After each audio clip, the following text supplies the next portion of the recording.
Yeah, boys back. Welcome back to the channel. In this week's episode, we're going to be going over the gaming setup. Let's go.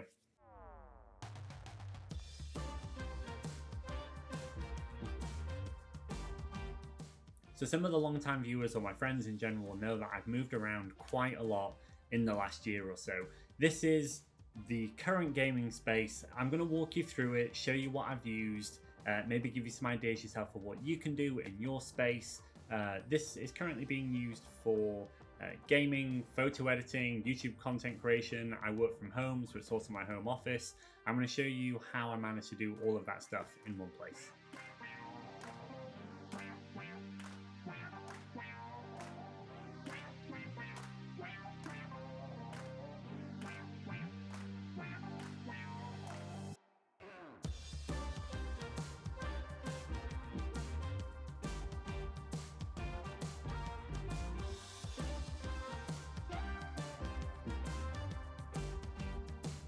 So the heart of any gaming setup starts with the desk. This here is a black marble slate kitchen worktop from Ikea, and it's being held up by two of the Ikea Kallax units, and it's also got two of the Ikea legs as well underneath that holds the weight in the middle. As you can see, there are two monitors on either side of the table being held up by these monitor arms. They are over the top of the Kallax drawers themselves. The reason for that is because I wanted the weight directly over the top. Nothing in the middle of the desk is actually holding any weight, but I just wanted them legs there to stop any potential sag over time.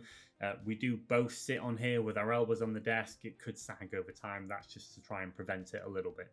In order to get them two monitor stands in place, there's actually cable runs that have been drilled specifically into the table. So everything that you see in front of you here, the mouse, the keyboard, the speakers, the wires for all the USB peripherals and all the rest of it actually runs straight under the desk, behind these drawers, and then up to the PC, which is on these little Kallax units off to the side. Did that specifically to try and hide the cables as much as possible.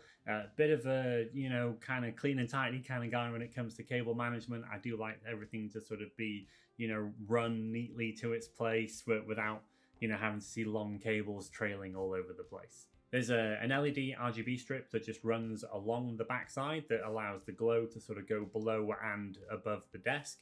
And the controller for that has been drilled through the back of the unit, and it's in this top drawer here. So I can switch them as I please, either static or, breathing color, depending on how I like my RGB at the time. I have quite a modest PC that's driving the entirety of the setup. It's an Intel Core i5 9600K. It's clocked in at 3.7 gigahertz, although it does have a little bit of an overclock on there currently. The RAM I actually got gifted by Kingston Fury for my Instagram account. I post photography over there. They sent this over. It is their Fury line. Incredible. It's the max memory bandwidth that my motherboard will take, and does me just fine for gaming, editing, that sort of thing. As you can see from inside the case, I am a bit of an Asus ROG fan. I do love their stuff. I love the styling and sort of the branding that goes with it. So I'm actually running the ROG Strix Z390F gaming motherboard, and then it's being paired with a 2070 card of the same manufacturer. It has a liquid cooling I/O from Cooler Master. To be honest, everything of mine used to be Asus, ROG, and Cooler Master until I decided to swap it out for this Corsair case. I love the fact that everything's here in the front, and all the cables, everything else is just hidden in the back compartment. I don't have to see it, don't have to deal with it. Peripherals wise, I'm not gonna lie, I went with Roccat initially because I loved the idea of the mouse, the wireless mouse and the cradle that comes with it. It was the style factor for me. But having purchased the mouse, I went all in. Keyboard then, absolutely love this thing. The Vulcan is absolutely incredible. And then the Elo Air is my headset. Again, love them. They recently purchased Turtle Beach, so they have that sort of heritage and that sort of equipment now with them. They sound great, long battery life. They pair nice and easy. They're so much better than my old Astros that I had to fight with and wrestle with all the time just to try and get them to work. These work flawlessly, no complaining. You'll notice in the back I do have a bit of a soundbar as well, just for the times that I don't want to be playing everything through my earphones, whether that's sitting listening to music or watching content or whatever I'm doing. Sometimes it's nice just to sit at the computer without your headset, so that's my second option. The flip side of the desk to me, you'll see my partner's setup. So she is currently running a very similar PC In terms of mine, the only main difference is she's actually running AMD Ryzen instead of Intel for the computer, but specs-wise, we're working with very, very similar hardware. When it comes to peripherals, however, she is running pretty much all Razer stuff. We're both kind of you know, different to one another in that respect. I love Roccat, she loves Razer. That's the way it is. That's how the table is split in half. She's running the Huntsman Elite. Fantastic keyboard. It sounds great. I love the RGB elements that run around the side. It's being paired as well by that RGB mousepad, and she's also using the Razer Deathadder Essential as her mouse. Great stuff. To be honest, you know what you get when it comes to Razer. They're a household name at this point. They make you know, good quality stuff, and it looks great too. Now, microphone wise, I'm actually using the Elgato Wavelink 3. That's currently what you hear me on right now. It's what you hear me on all of my videos. I use it pretty much for everything, be it content creation, be it voiceover stuff that I'm doing for Instagram. I also use it for streaming.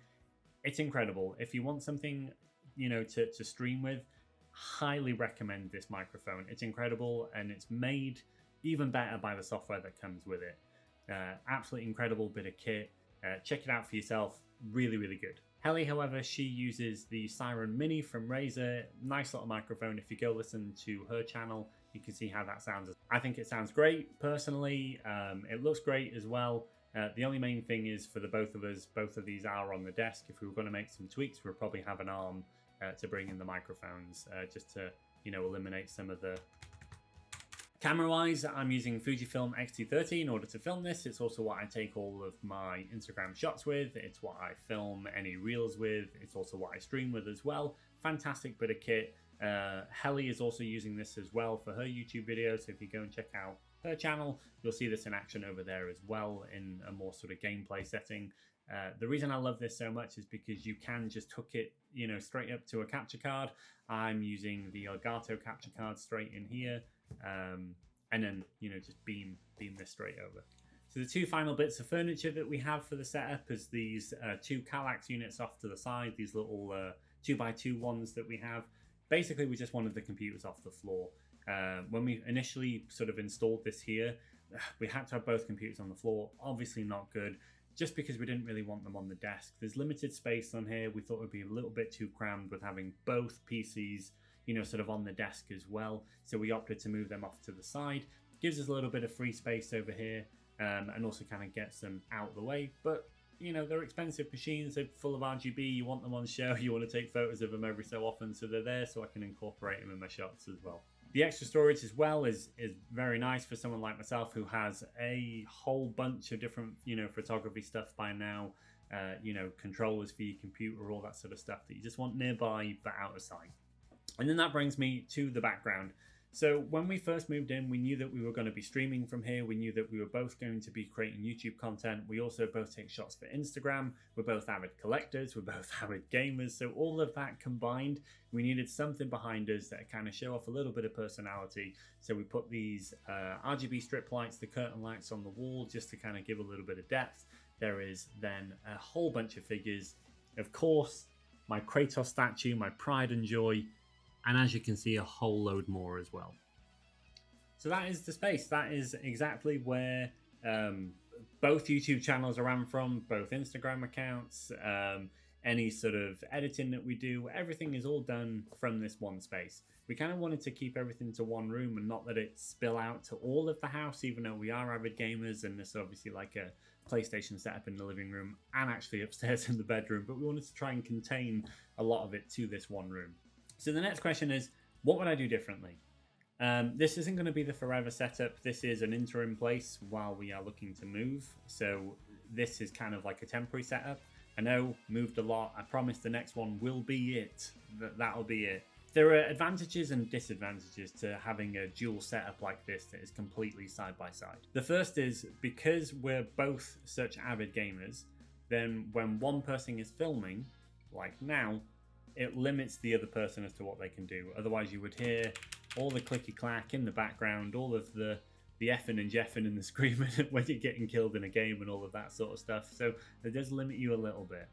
If you don't create content and you're not necessarily streaming and all of that stuff, or it's not as a bigger priority for you, then a side-by-side setup is beautiful.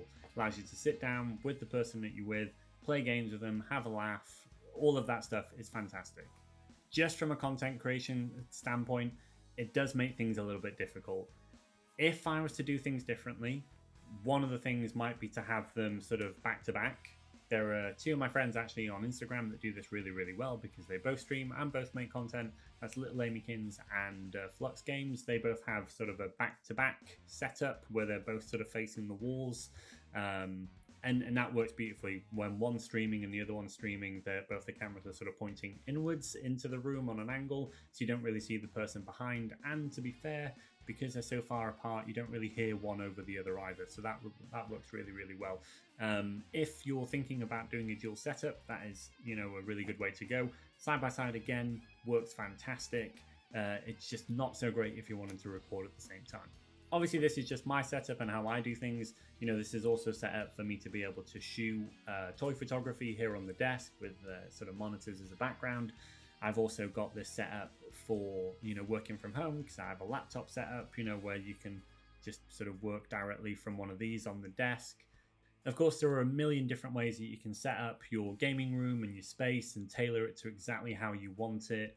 I do have to move things around a little bit from time to time, depending on what I'm doing, like if I want to bring in the racing simulator, all these different things, So depending on what your need is, obviously the setup will look entirely different, but hopefully this might give you a few ideas of how you can do things yourself if you are in the market to change up your gaming space. If you have any questions at all, or you want to know a little bit more, drop a comment down below. I'll do my very best to get back to all of you as soon as possible if and when you have any questions. Until next time, see you later guys, bye.